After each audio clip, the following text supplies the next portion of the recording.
الأنبياء والمرسلين سيد الأولين والآخرين قائد الغر المهجلين حبيبنا محمد وعلى آله وأصحابه أجمعين أشهد أن لا إله إلا الله وحده لا شريك له وأشهد أن محمدا عبده ورسوله أما بعد فأعوذ بالله من الشيطان اللعين الرجيم بسم الله الرحمن الرحيم تلك حدود الله ومن يطع الله ورسوله يدخله جنات تجري الأنهار خالدين فيها وذلك الفوز العظيم صدق الله مولانا العلي العظيم إن الله وملائكته يصلون على النبي يا أيها الذين آمنوا صلوا عليه وسلموا تسليما بلند آواز سے محبت سے ذوق شوق سے درود شریف پڑھو اللهم صل على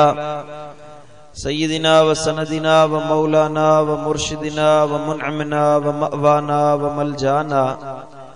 حبيبنا محمد وعلى آله وأصحابه وأزواجه وعترته وأهل بيته أجمعين मुझा प्यारा दोस्तों बुजुर्गो ऐं भाइरो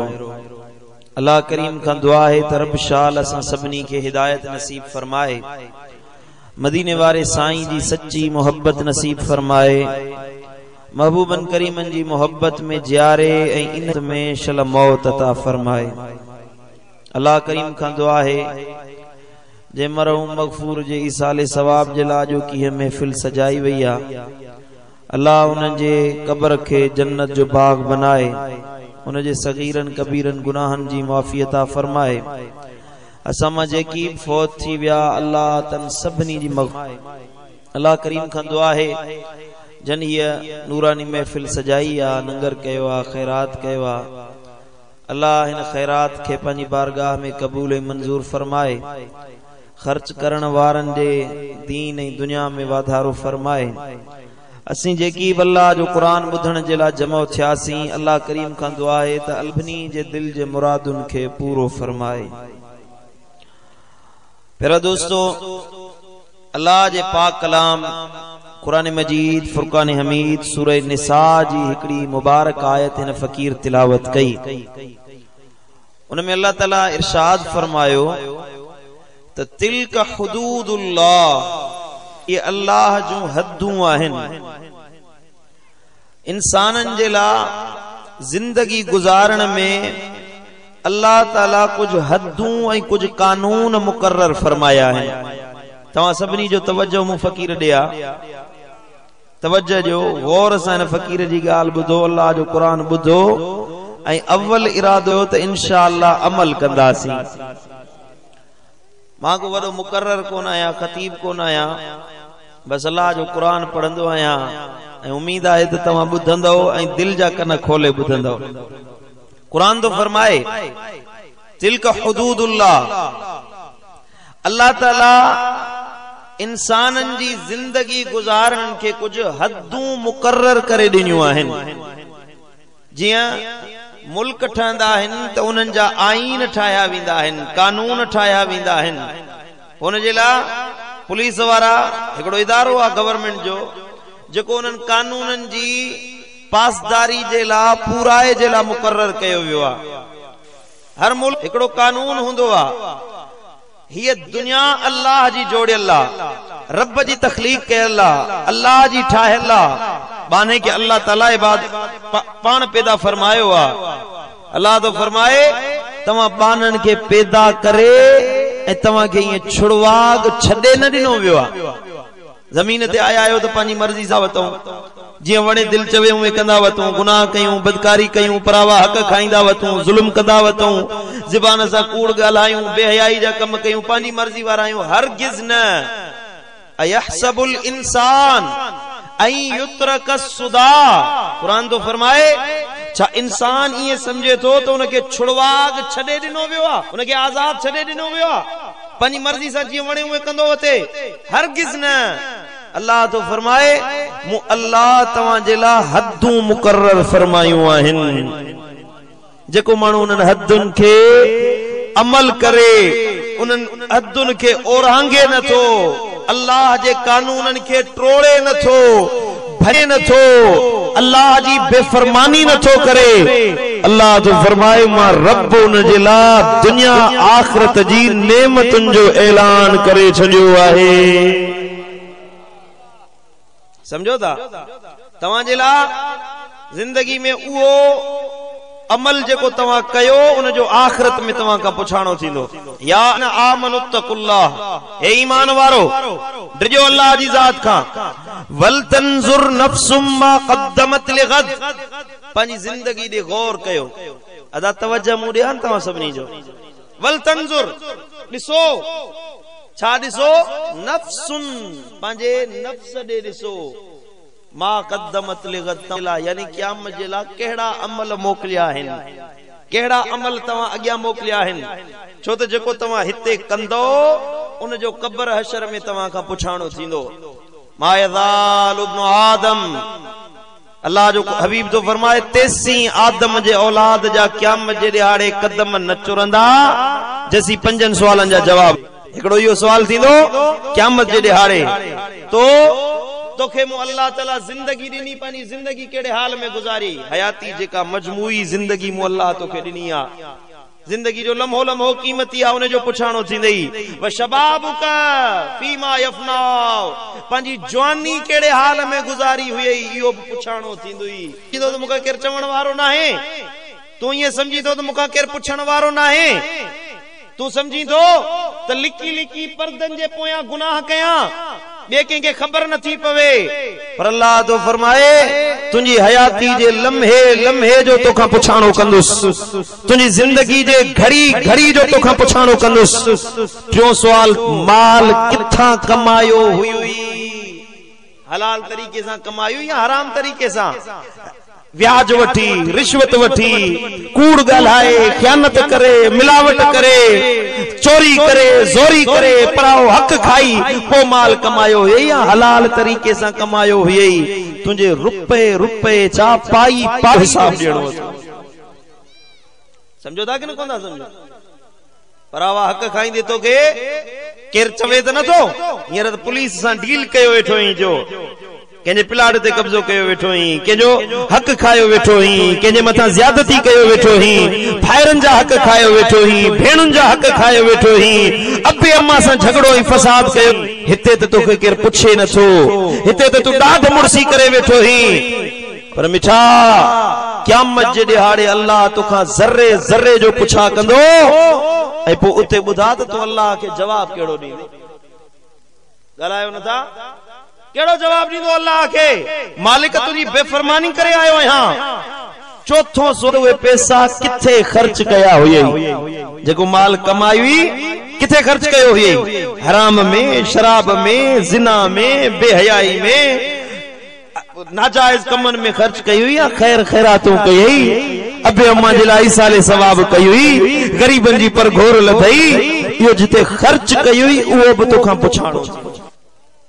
ऐं पंजो सवाल थींदुई त जेको ॿुधई उन ते केतिरो अमल कयो हुई, आलिम जूं तकरीरूं ॿुधी थो, जलसन में वञी थो, हर जुमे ते हज़रत साईं कंबर वारे सुणे जे दीदार जे लाइ वञी थो, अल्लाह जे कामिल वलीअ जी नसीहत बि ॿुधी थो, छा त दरगाह शरीफ तां वापसि अची कुझु अमल बि कयो अथई, वापसि मोटी आहे। हा वाह, फिक्र जी ॻाल्हि आहे न, सोचण जी ॻाल्हि आहे। पंजो सवाल इहो हर मुसलमान खां थींदो त जेको ॿुधई उन ते केतिरो अमल कई हुई। अल्लाह जो क़ुरान तो फरमाए रब जूं हदूं न ओरांगियो, जेके हदूं टपंदा से ज़ालिम हिन, जेके वारा हूंदा उन्हनि जे लाइ इनामनि जा अंबार आहिनि। वरी जो सुभान अल्लाह, तव्हांखे ॻाल्हि सम्झ में अचे थी अलाए कोन थी अचे? ऐं उहे हदूं कहिड़ियूं आहिनि? अल्लाह जा हक केड़ा है न, अल्लाह जा जोड़ियल कानून केड़ा है न, किए खबर पवे अल्लाह जो कुरान पाण तो बुधाए। सुभान अल्लाह। बुधाया वा दुरूद शरीफ पढ़ो तो मां पढ़ा सल्लल्लाहु अलैका या रसूलल्लाह।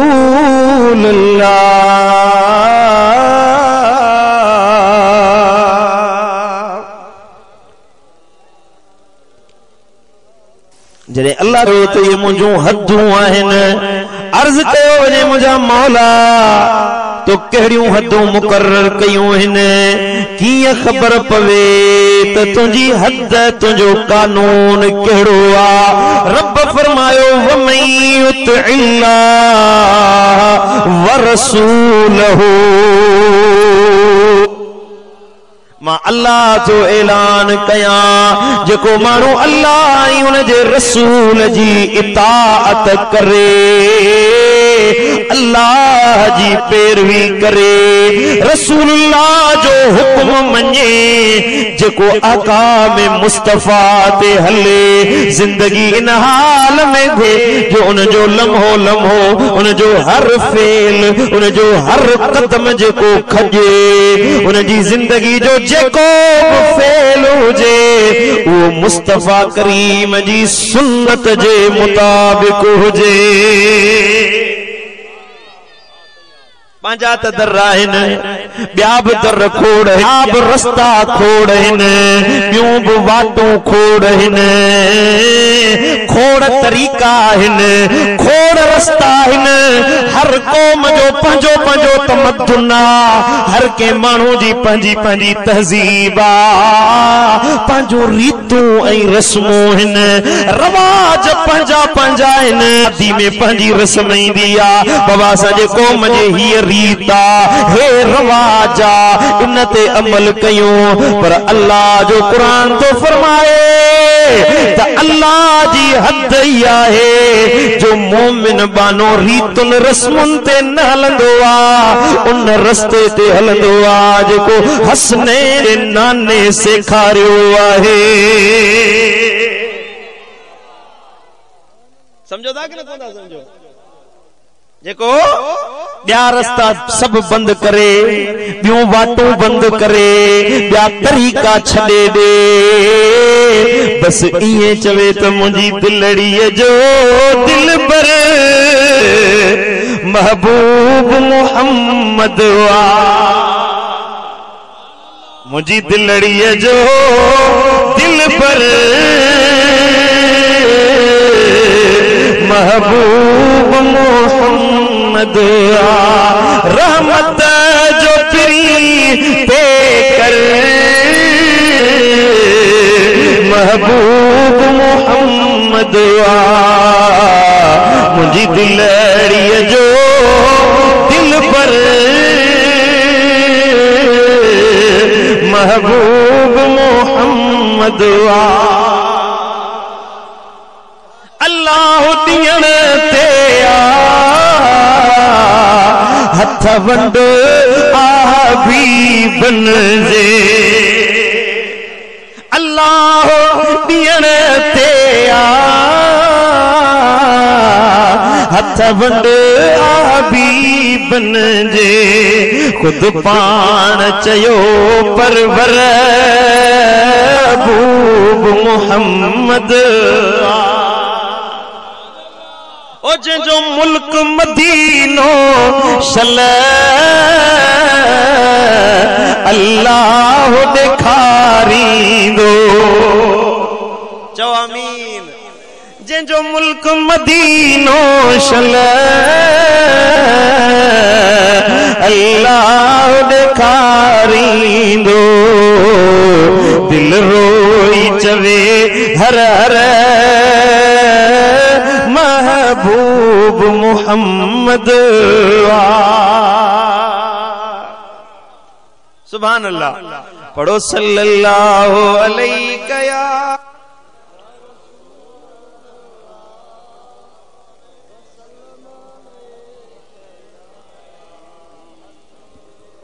सुभान अल्लाह। अल्लाह जो कुरान तो फरमाए त पंहिंजो रीतूं रस्मूं छॾे उहो तरीक़ो वठो जेको फातिमत ज़हरा जे बाबे सेखारे। असांजी ज़िंदगी बस ईअं गुज़रे थी पई, समझो था, तबरुकन हयाती गुज़ारी वेंदा। सुबुह जो उथूं था, वियासीं बनी ते, ॿारे ते, नौकरी ते, दफ़्तर में, ऑफिस में वियासीं, शाम जो वापसि मोटी वरी अचे, साॻो खाई पी सुम्ही पियासीं। समझो था, ईअं न कयो, पंहिंजे ज़िंदगी जे लम्हे लम्हे खे इस्तेमाल कयो, गौर कयो, पंहिंजी ज़िंदगी ते फिक्र कयो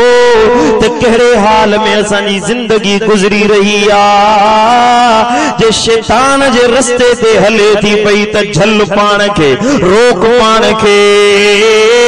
शैतान जे रस्ते खां परे करे, जो त दिल इन रस्ते सी उहो कस वठंदासीं जेको अल्लाह ॿुधायो आहे, मदीने वारे साईं सेखारियो आहे। अमल कर, अल्लाह जो कुरान तो फरमाए जे अमल करी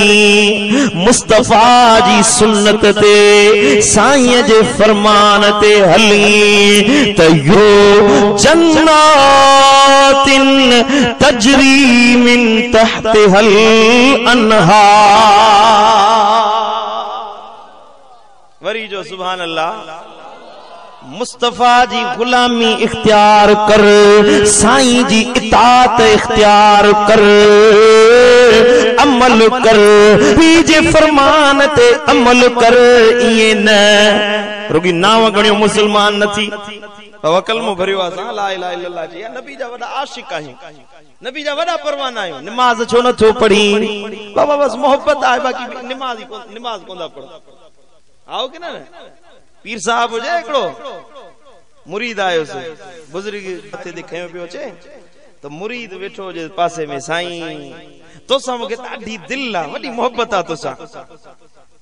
हिकु कलाक खन ॻाल्हि करे बुजुर्ग बि ईअं पंध अचे पियो, गाह जी भरी मथे ते हुजेसि त ॿिए हमरा चयोसि त निभागा मुर्शिद सां मोहब्बत जो इज़हार त करींदो, गाह जी भरी त खणाईसि न। गाह थो वञे पियो, तूं ठलो ॻाल्हियूं कंदो तो, जिਵੇਂ मां वॾी मोहब्बत थो रखां। चई मां अदब में बीठो आहियां, त गाह जी भरी खणंदुसि त बेअदबी थी वेंदी। समझो था, असां बि अदब में बीठा आहियूं, बाबा नबी सां इश्क वॾो आहे, मोहब्बत वॾी आहे, बाक़ी निमाज़ साईं पाण वञी पढ़े। अमल साईं मदीने वारो करे वियो, असीं जो नालो वरतोसीं त जन्नती आहियूं। हरगिज़ न, जन्नत तॾहिं मिलंदी वमन युतिइल्लाह व रसूलहू, नबी जी ऐं अल्लाह जी इताअत करे, मना हुक्मन ते अमल करे, त युदखिलहु जन्नत,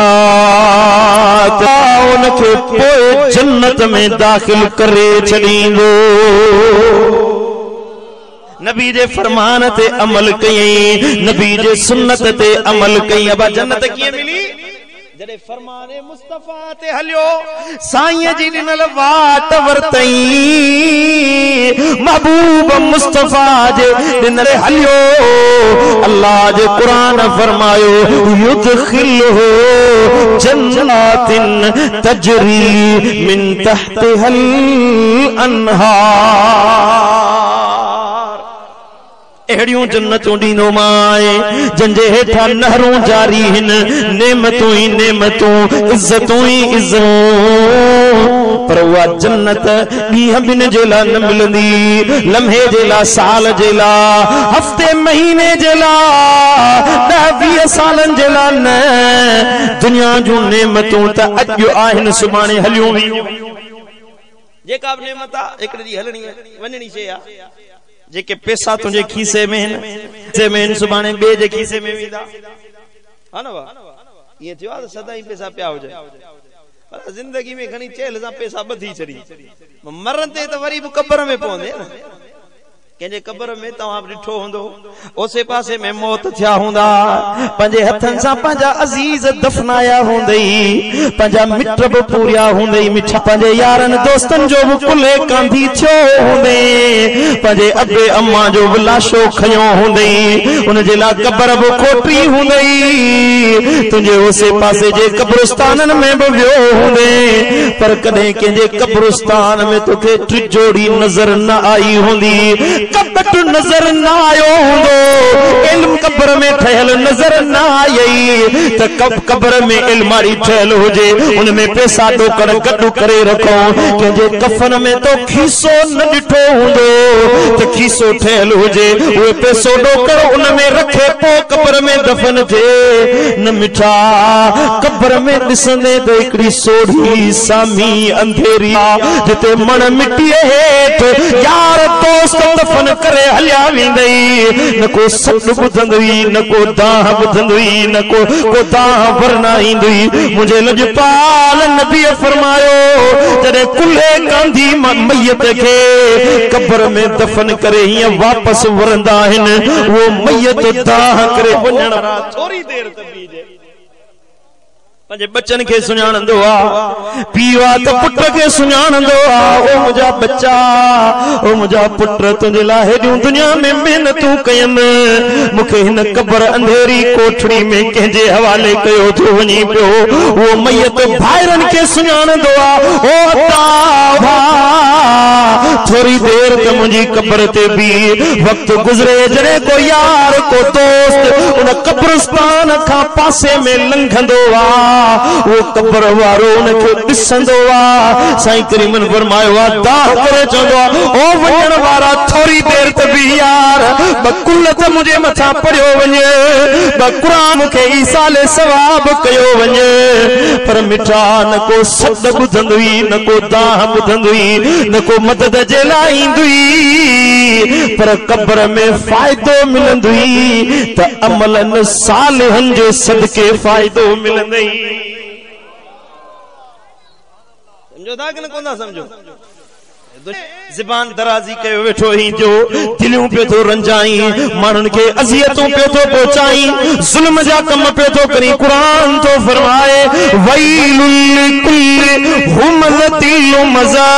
बर्बादी आहे उन माण्हू जे लाइ जेको रूबरू ताना ॾींदा आहिनि पर पुठ गिलाऊं कंदा आहिनि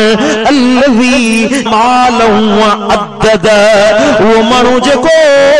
घणे घणे माल लिकाए रखंदो कुरान आहे कुरान तो फरमाए घणे घणे माल लिकाए रखंदो खैरात न कंदो अल्लाह जी राह में न ॾींदो पैसे जे मथां फिरौन लॻो वेठो हुजे कारून लॻो ईअं तो भाई मुंह ते थो पियो गरीब मिस्कीन को ओड़े पाड़े में आ को अबो जा को बेसहारो वा उन जो सहारो त नथो थी माॻियां ज़ुल्म कंदो थो वठी वैलुन क़ुरान तो फरमाए इन जे लाइ बर्बादी आ ओ मिठा दुनिया जे पोयां वक्त बर्बाद न कर हालत जे लाइ जायदाद जे लाइ वक्त बर्बाद न कर ये पट साॻिया हूंदा ये ज़मीनूं साॻियूं हूंदई यो घर तुंहिंजो साॻियो हूंदो उहो जेका खटोलो जंहिंते तूं सुम्हंदो ही यो तुंहिंजो बिस्तर साॻियो हूंदो पर तूं न हूंदे हिन ते सुम्हण वारा ॿिया अची वेंदा तुंहिंजा रहण वारा ॿिया अची वेंदा हेॾा साह निकिरंदी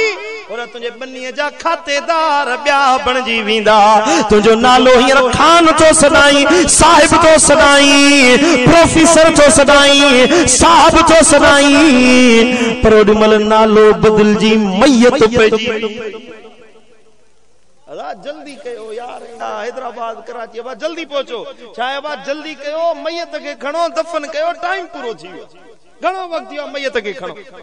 थींदो आहे ईअं उन ॾींहं खां डिॼी नथो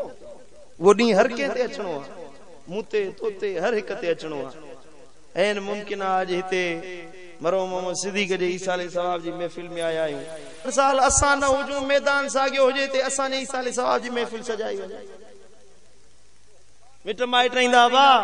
फिलाणो ॾाढो चङो माण्हू हुयो, हलो हुन जे लाइ दुआ घुरो, हुन जे लाइ ख़ैरात कयूं, हुन जे लाइ ईसाले सवाब कयूं, अल्लाह हुन जी मग़फ़िरत फरमाए।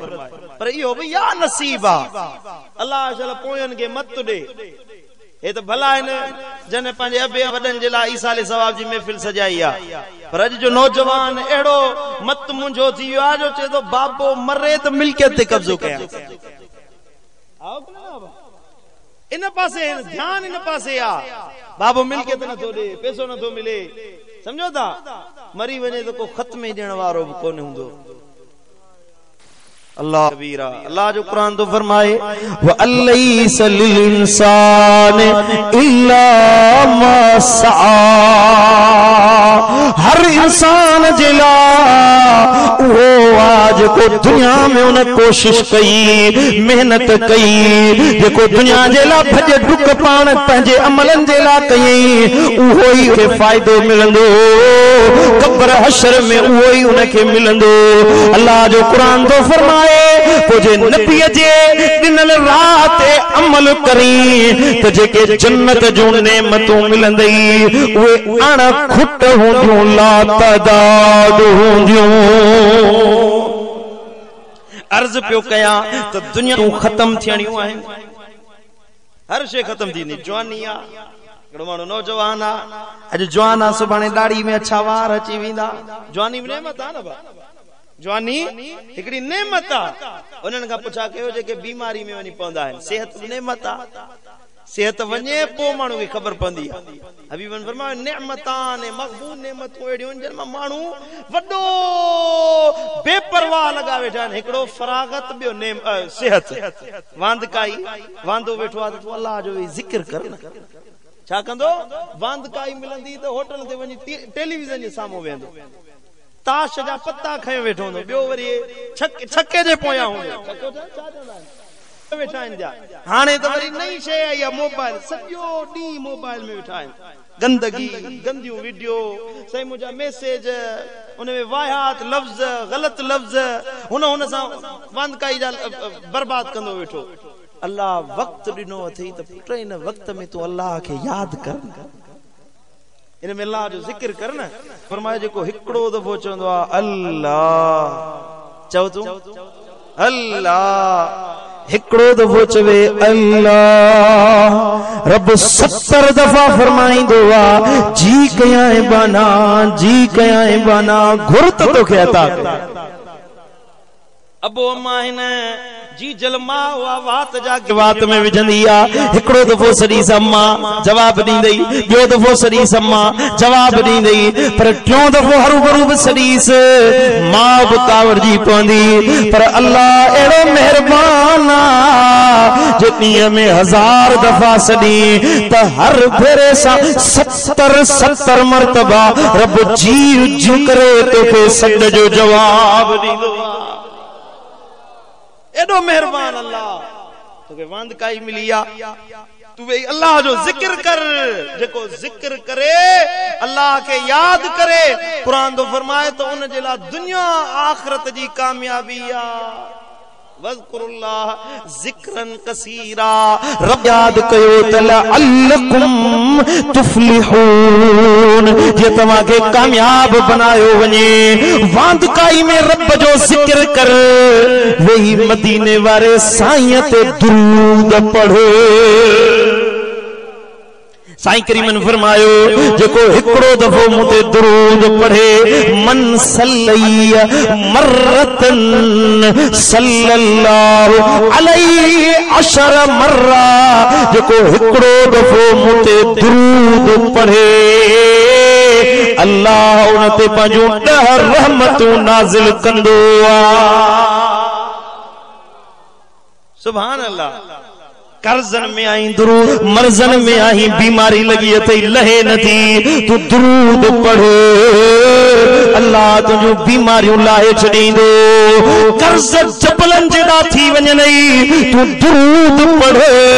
अल्लाह उता तुझा कर्ज लाहींदो जिते तुझो गुमान भी कोन आहे। जे तुझे वॾियूं परेशानियूं हिन माइट रुसी विया भाइर कावड़जी विया तंगी थी वई आ तंग दस्ती थी वई आ दुरूद पढ़ दुरूद परेशानियूं लाहींदो आ दुरूद कर्ज लाहींदो आ दुरूद दर्द लाहींदो आ नबी जे मथां जेको दुरूद पढ़े उनके हिकड़े ॾियारे अल्लाह जे हबीब जो दीदार तो महबूब कराईंदो वरी जो सुभान अल्लाह कसरत सा दुरूद पढ़ण वारो तेसी न मरंदो जैसी मदीने वारे साईं जो दीदार न करे वठे तव्हां भी चाहो था साईं जो मुखड़े जो दीदार थे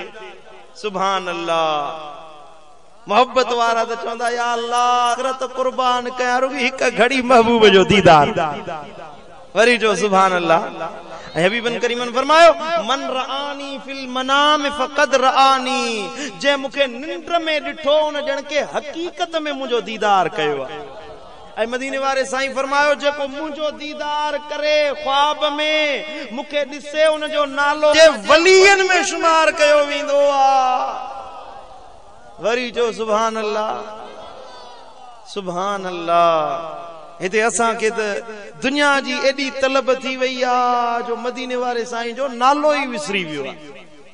पर आशिकन जी गाल कर सुभान अल्लाह हजरत अबू बकर सिद्दीक पुछा के अबू बकर हाल में मजो इंदो आ अबू बकर चयो त अखियूं मुंहिंजूं हुजन मुस्तफा जो चेहरो हुजे जिंदगी गुजरी वने इन का वधीक ॿी का नेमत आहे वरी जो सुभान अल्लाह हैदर इकरार मौला अली शेरे खुदा के पुछा के अली बुधा नबी जे चेहरे के किए दिठुई चेतो जदे को मानू महबूबन जे चेहरे के दिसे इला वजह रसूलल्लाह जदे तुम महबूबन जे मुखड़े के दिसंदे त इए चवंदे त लम अर मिसलहु कबलहु वला बादहु न अग साईं जड़ो को दिठो अथम न पोइ महबूब जड़ो वरी चो सुभान अल्लाह मुझो मुर्शिद मातली वारो दिलबर साईं तो फरमाए ए मुलो जे डिठो ना है असा जेड़ो जने डिठो आसे छादा चवा वरी जो सुभान अल्लाह चे तो जाने जाना ओ शाहे शाह जगन में तुझो जवाब ना है हसीन चेहरो लाल लबड़ा ये गुलन में गुलाब ना है ओ जमाल तुझो कमाल तुझो खुदा कयो खुश खिसाल तुझो सजन का साई हयात आई सजन का साई हयात आई घटो न तुझो शबाब आहे ओ जदे निहारी खिली खीकारी दिलियूं हजारे हबीब थारी झलक ॾिठी जे मिठा अव्हां जी झलक ॾिठी जे मिठा अव्हां जी हशर जो उन ते हिसाब नाहे सुभान अल्लाह साईं फरमाइंदा मौलवी तू इए तो चवी नबी असा जड़ो असा सुन्नी दा चऊं जे हिकड़ो दफो नबी जो दीदार कयो न ते दोज़ख जो हिसाब ही माफ आहे सुभान अल्लाह तोके खपे महबूब जो दीदार त वक्त वांद काई जो मिले त वेही चो सल्लल्लाहु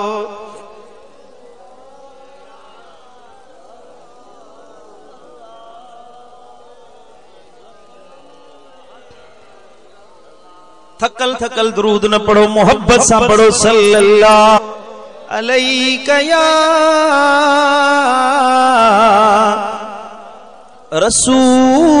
रसूलल्लाह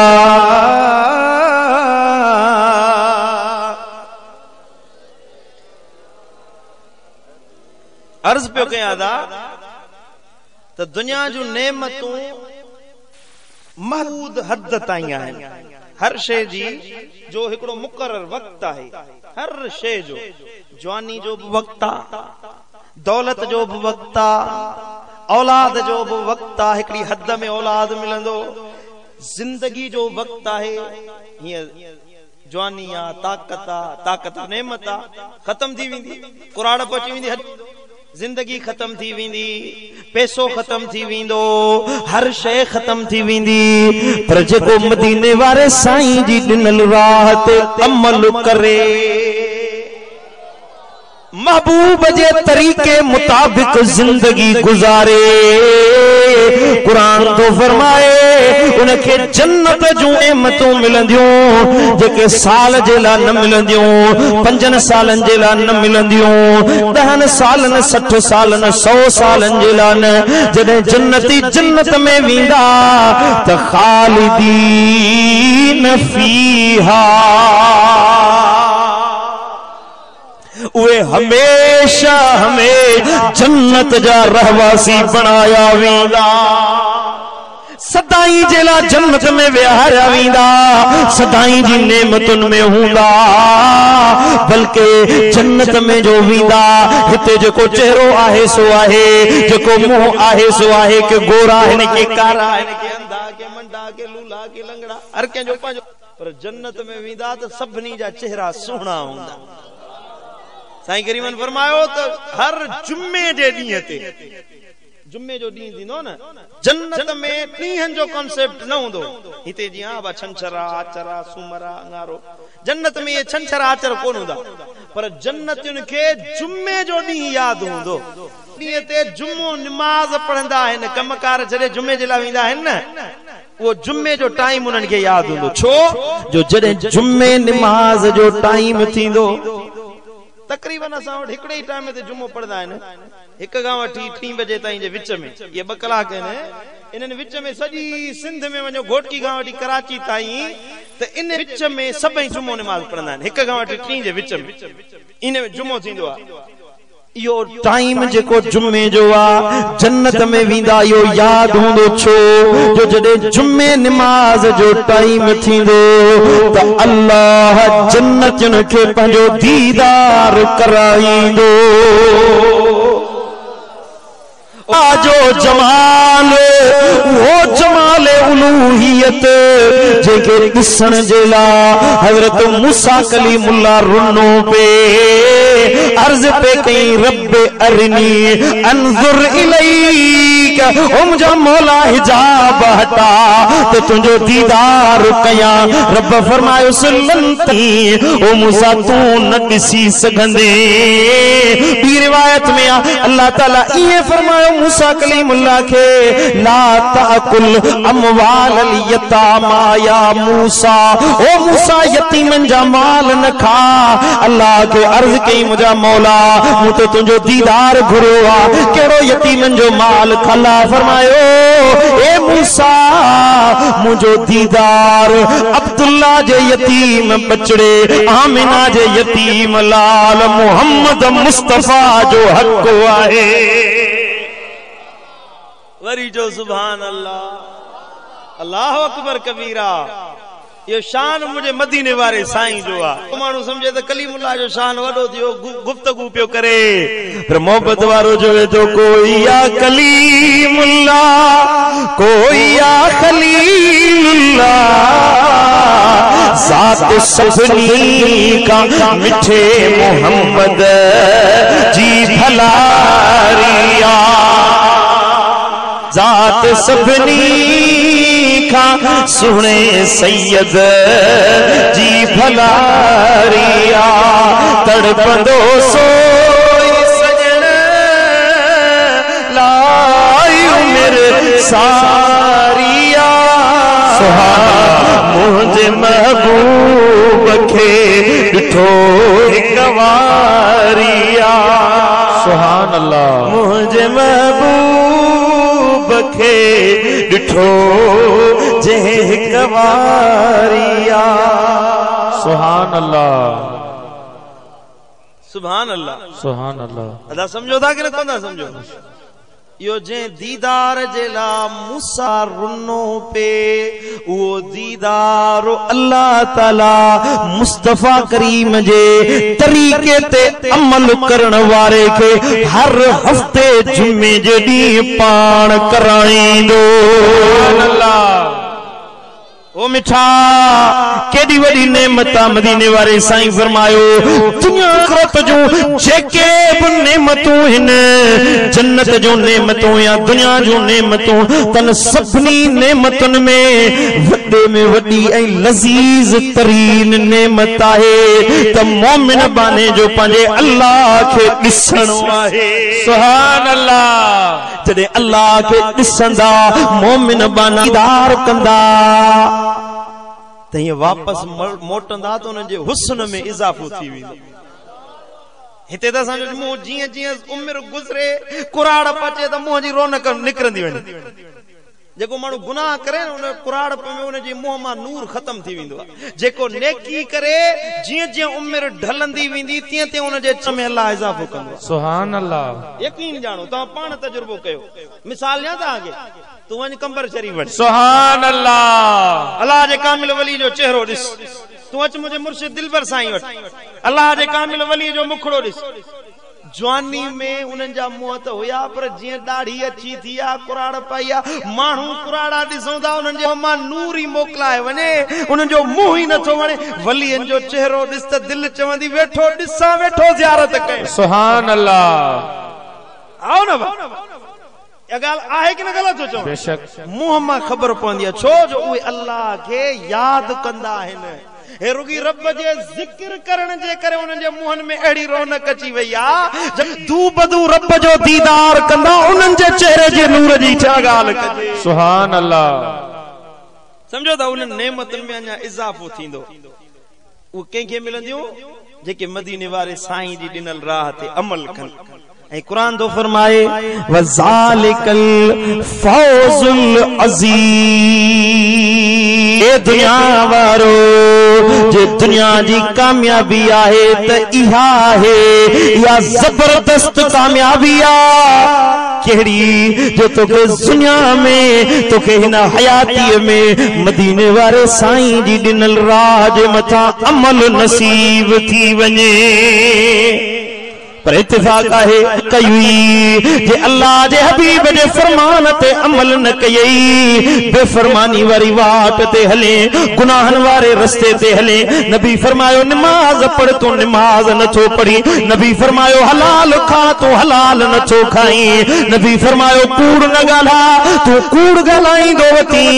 नबी फरमायो चुगली न कंदो वती। नबी फरमायो गिला न कर तू ग़ीबत ऐं गिला कंदो वती। नबी फरमायो जुल्म न कर तू जुल्म कंदो वती। नबी जे फरमानन का मुंह मोड़ी साईं जे ॾिनल रस्ते ते न हली। कुरान तो फरमाए वमन यअसिल्लाह व रसूलहु व यतअद्द हुदूदहु। ओ माण्हू उन जे रसूल जी बेफरमानी करे ऐं अल्लाह जो हदूं ओरांघे रब जे हदुन खां टपी वञे। कुरान तो फरमाए युदखिलहु नारा उनके जहन्नम जे खड्ड में उछलायो वेंदो। जेको बेफरमानी कंदो जॾहिं क़यामत जो ॾियारो थींदो पहिरियां पहिरियां हदीस पढ़ियमि सुवाल थींदा अमल न कई दा तवज्जो ॾिजे। मुंहिंजे साईं फरमायो जॾहिं बेफरमान बानो जहन्नम में मोकिलियो वेंदो रब जे हुजूर में पेश थींदो अल्लाह जो अमर थींदो खुजू पकड़ियोसि। अल्लाहु अकबर कबीरा। ये हशर जो मैदान हूंदो भाइर बीठा हूंदा यार दोस्त बीठा हूंदा अखियुनि सां ॾिसंदा वेठा तुंहिंजा ऐब ज़ाहिर थींदा उते तुंहिंजा अमल ज़ाहिर थींदा। हिते त लिखी कई पर क़यामत में उहे अमल ज़ाहिर थींदे ई ख़बर पवंदी यार वो जेको ज़मीन ते हे ज़्यादती हुई सा हिन कई हुई को गुनाह जो कम हुयो हिन कयो हुयो उते तुंहिंजा ऐब ज़ाहिर थींदा। अल्लाह शल ऐब न उघाड़े यार दुआ घुरो रब शल पंहिंजे पनाह जो पर्दो न लाहे उते हशर में तुंहिंजा ऐब ज़ाहिर थींदा। रब फरमाईंदो इन बदकार खे पकड़ियोसि इन बेफरमान खे झलियोसि खुजू पकड़ियोस जहन्नम जे संजीरन में जकड़ियोस सुम्मल जहीम सल्लू पकड़े ऐं जहन्नम जी बाह में ऊंधे मुंह हेठ उछलायो। अल्लाहु अकबर। हबीबन फरमायो त जहन्नम जी बाह दुनिया जी बाह का 70,000 गुना वधीक सा इन जहन्नम जे बाह जी हिकड़ी चिणक जे जमीन ते पवे पूरी जमीन ते को साओ सलो बाकी न रहे हर शय जली रख थी वने मुझे महबूब फरमायो बल्कि अल्लाह जे कुरान फरमायो यो जहन्नम जो अजाब उनके थींदो जेको जेको अल्लाह उन जे रसूल जी बेफरमानी करे हुक्म अदूली करे नबी जो फरमान न मने उनके जहन्नम जो बारण बनायो। हाणे मां पंहिंजे अंदर निहारियां तू पंहिंजे गिरेबान में निहार थोड़ो गौर कर पंहिंजे अमलन ते त केतिरो अमल कयो थे। ॾाढ़ी तोखे मस्जिद तोखे न वणे नमाज तोखे न वणे अज़ान जो आवाज अचे हय्या अलस सलात हय्या अलल फलाह चो नमाज ते अचो छोटकारे ते ऐं मिठा तू वरी बिस्तरे में सुतो पियो हुजी फजर निंद्र में गुजारी ज़ोहर कारोबार में गुजारी मगरिबी शजरन में दुनिया जी दारुन कुन में गुजारी तोखे नमाज याद नबी है मुझे नबी सुने फरमायो जेको हिकड़ी नमाज जानी वाणी छडे दींदो आ उनके 4000 साल जहन्नम जी बाह में जलायो वेंदो आ। अल्लाहु अकबर। तारिकुल जमात मलो जमात नमाज छडे ॾियण वारो लानतिया अज़ान जो आवाज अचे पियो कने पे बुधो सी अज़ान जो टाइम थियो वरी भी नमाज से न थो वने अल्लाह जो हबीब तो फरमाए न ते रब लानत कई आ। तारिकुल जमात यमशी अलल अर्द तलअनुहु जमीन ते बेनमाजी हलंदो आ त जमीन ते लाना व तारिकुल जमात यंजुरु इला समाई यलअनुहु जने आसमान ने वो बेनमाजी दिसंदो आ त आसमान उन ते फिटकार विजंदो आ त खुदा जी का मार पवई नमाज छो न थो पढ़ी। अल्लाहु अकबर। मन तरक सलात फकद कफर नबी तो फरमाए जे नमाज छडे दिनी फुर कयो आ। कुरान तो फरमाए अकीमुस सलात वला तकूनु मिनल मुशरिकीन नमाज कायम कयो मुशरिकन में जान छो छो त मुसलमान नमाज पढ़ंदा हन मुशरिक काफर नमाज न पढ़ंदा हन तो में मुसलमान में ऐं काफर में फर्क कराइण वारी शय नमाज आहे। सुभान अल्लाह। तो नमाज पढ़ अल्लाह जे दर ते सिर झुका जेको ॾींहं में 5 टाइम रब जे आॾो सिर झुकाईंदे इहो तुंहिंजो कंध अल्लाह दुनिया जे साम्हूं झुकण कोन ॾींदो काइनात में सदाई सरखुरू हूंदे हश्र में बि तुंहिंजो गाट ऊंचो हूंदो नबीअ जे झंडे जे मीने जो तुंहिंजी दिलि मस्जिद सां ऐं नमाज सां। सुभान अल्लाह। साईं करीमन फरमायो बुखारी शरीफ जी हदीस आ 7 खुश नसीब क़यामत जे ॾिहाड़े जेके अर्श जे साए जे हेठां हूंदा उन्हनि मां हिकिड़ो उहो खुश नसीब आ। हबीबन फरमायो जेको रजुलुन युअल्लिकुल क़ल्ब बिल मसाजिद जंहिंजी दिल मस्जिद सां टंगियल आहे। सुभान अल्लाह। वेंदो दुकान ते वेंदो कारोबार जे लाइ वेंदो बनी बारे ते बि वेंदो वापार बि कंदो पर दिल जेको मस्जिद ॾे हूंदी यार केॾी महिल अज़ान ईंदी न कारोबार मां जान छुटंदी मस्जिद में वञी रब जे आॾो सजदो कई। सुभान अल्लाह। असां वारा हमरा वरी मस्जिद में याद हूंदो है ना मस्जिद में ईंदा अचे बीहंदा तो उन में नमाज में भी ख्याल दुनिया जा बतायो फकीर हो जा नमाज पे पढ़े मौली साहब पे पोया नमाज पढ़ंदे पढ़ंदे नमाज छोड़े वरी परियां बीह रचो अलग नमाज पढ़ण शुरू कई नमाज का पूरा थिया फकीर पुछा के बताया इहो छा कई फकीर नमाज जमात बीठे चई त जे मूं ॾिठो ते तारो जेको मौली साहब आ नमाज पे पढ़ाए इहो वियो शहर में बाजार में गजरुन मूरियुन ऐं भिंडियुनि जो रेट वेठो पियो ॾिसे मुंहिंजो भली इहो गजरू वठी वठे ते मां त पंहिंजी नमाज पढ़ी वठां। सुभान अल्लाह। समझो था बीहंदासी नमाज में तो ओडी मल अचे वजंदो हिया होडे वञणो आ ओडे वञणो आ हिसाब किताब याद ईंदो 2 + 8 थिया अन ये ख्याल ईंदा 2 + 8 एरे हैदराबाद शहर में सच्ची हकीकी गाल अथव हैदराबाद शहर में जामा मस्जिद विच शहर में नमाज पे मौली साहब पढ़ाए सलाम फेरे मौली साहब जो तो मुखे शक हुए तो इशा नमाज हुई तो नमाज में मु चैन जी जगह ते 3 रकातूं पढ़ायूं तवा बुधायो तो 3 पढ़ियूं या 4 पढ़ियूं पोया के लुकमो भी कोने नो मौली साहब तो सलाम फेरे छजो सब भाई चुप कयो असा खबर कोने नमाज तू वनी संभाल मौलवी सो हिन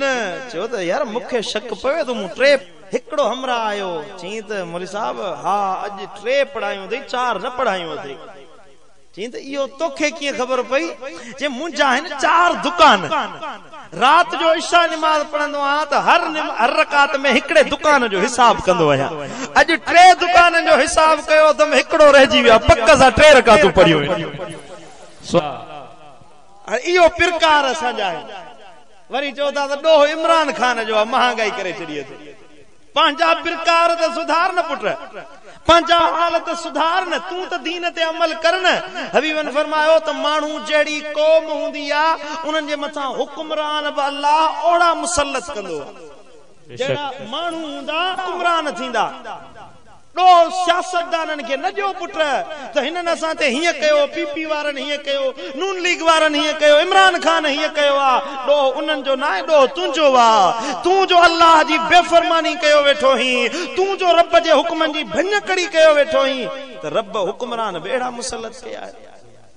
तो अमल कर तुंहिंजी जिंदगी कीअं थी सुकून वारी गुज़री वञे सुभान अल्लाह बेशक इब्तिदा इन ॻाल्हि खां कर जो 5 वक्त नमाज पढ़णी इंशाअल्लाह नमाज असली न छड़ नमाज इए भाई मुझा मिठड़ा मुर्शिद करीम क़िबला दिलबर साईं फरमाइंदा है त नमाज के पांजे जिस्म जो उज़वो समझो ये आंगुर आ जिस्म जो उज़व हे आंगुर केर कटे छड़े तकलीफ बा सूर थींदो तोखे केर बाह वढे छड़े हिता कपे बाह तोखे सूर थींदो थींदो न नमाज मोमिन जे ला जिस्म जो उज़वो आ हिकड़ी नमाज कज़ा थे वो इए बाइंदो आ जन के मुजी अख कढी वरती आ मुजी बाह कटे वरती आ हिकड़ी नमाज कज़ा थे मोमिन के इए दर्द थींदो आ जन उन जो पैर कटे वरतो आ ओ मिठा तू नमाज सा दिल ला दिस अल्लाह तुझे ला किए तो आसान राह खोले सुभान अल्लाह बेशक पढ़ंदो 5 वक्त नमाज इंशाअल्लाह केड़ा केड़ा नमाज पढ़ंदो हथ त मथे खणो माडे सा आजे फजर नमाज ते गरम बिस्तरो छडण माई जो पासो छडण दुखियो आ किए छडे बाबा सीए जी मौसम आ सदाई वडो बहादुर आ मां वडो पहलवान आ 7 मण बोरी जाब खणी विंदो आया 7 मण जो बोरियूं खणी वञा मथे ते एडी ताकत आ मुखे पुट कुवत ताकत ई आ जो फजर नमाज ते सवड़ के मथे खणी सगी सुभान अल्लाह समझो ता जने सीए जी मौसम आ न थकावट थींदो आ माण्हू में सुस्ती थींदी आ पर जेको माण्हू उथे पंहिंजे बिस्तर के छॾे त बिस्तर दुआ घुरंदो आ मुंहिंजा मौला हिन तुंहिंजे ख़ातिर बिस्तरे के छॾियो आ हिन खे जन्नत में नरम गुदास बिस्तरा ॾिजांइ जॾहिं पाणी सां वुज़ू कंदो आ थधे पाणी सां पाणी दुआ घुरंदो ओ मुंहिंजा मौला हिन तुंहिंजे ख़ातिर थधे पाणी में अचे हथ विधो आ मुंहिंजा मौला हिन खे कौसर ऐं सलसबील जा पाणी प्यार जाए जड़े फजर नमाज ते मस्जिद दे इंदो आ उन जमीन ता पंध करे इंदो आ तो आ जमीन दुआ घुरंदी आ ओ मुंहिंजा मौला जड़े हे पुल सिरात ता उकरे जे पुल ता माण्हू जहन्नम जी बाह में पिया किरंदा ओ मुंहिंजा मौला हिन खे सही सलामत पार उकारे जन्नत में पहुंचा ऐं जॾहिं महिल मस्जिद में ईंदो आ त मस्जिद दुआऊं ॾींदी आ मुंहिंजा मौला हिन तुंहिंजे घर खे आबाद कयो मौला हिन जो घर आबाद रखजो जॾहिं हीअं सजदे में सिर रखंदो आ माण्हू फजर नमाज से अची सजदे में सिर रखंदो आ त कायनात जी हर शइ पखी पखण आसमान हवा इंदा चरिंदा दुआ घुरंदा आहिनि मुंहिंजा मौला इहो जेको तोखे सजदो थो करे करीम रब इन जा दुख ला इन जा दर्द ला इन खे दुनिया आखिरत में छुटकारो ऐं निजात अता फरमा सुभान अल्लाह साईं करीम ने फरमायो जडे वो निमाजी मानू मरंदो वा नेक साले मानू वफात कंदो वा तो उन जला आसमान रोंदो वा रोंदिया हे जेके कुलन ते बैठल मलाइका हिन इए भी रोंदा इन मौला अज तुजो साले बानो विछड़ी वियो आहे बदकार मानू आ न बदकार गुनहगार मानू मरंदो आ ते कुल्हन वारा मलाइक किरामन कातिबीन हलिया विंदा वापस आसमान दे वने अल्लाह जी इबादत कंदा पर जडे नेक साले निमाजी तहज्जुद गुजार अमलन करंदो आ त अल्लाह ताला उन मलाइकन के चंदो हाने ड्यूटी तो खत्म थी वई ना बा ओ जेको अमल लिखंदा आहिन वा ड्यूटी तो खत्म थी वई पर अल्लाह फरमाइंदो हाने तवा बई जना इन जी कब्र ते बीहो क़यामत ताईं तवा इन जी कब्र ते बी इन जेला इस्तिगफार इन जी बख्शिश जी दुआ घुरंदा रहो सुभान अल्लाह वरी जो सुभान अल्लाह सुभान अल्लाह सालिहन में फायदो पुट नबी जी गुलामी में फायदो आ वो नबी जो फरमान ते अमल कबो कि न कोन कबो इंशाअल्लाह अमल कयो सालिह थियो सदोरा थियो साईं जी दिनल राह ते अमल कयो तो नबी राजी अल्लाह जो हबीब शल राजी थे अल्लाह ताला शाल अमल जी तौफीक अता फरमाए रब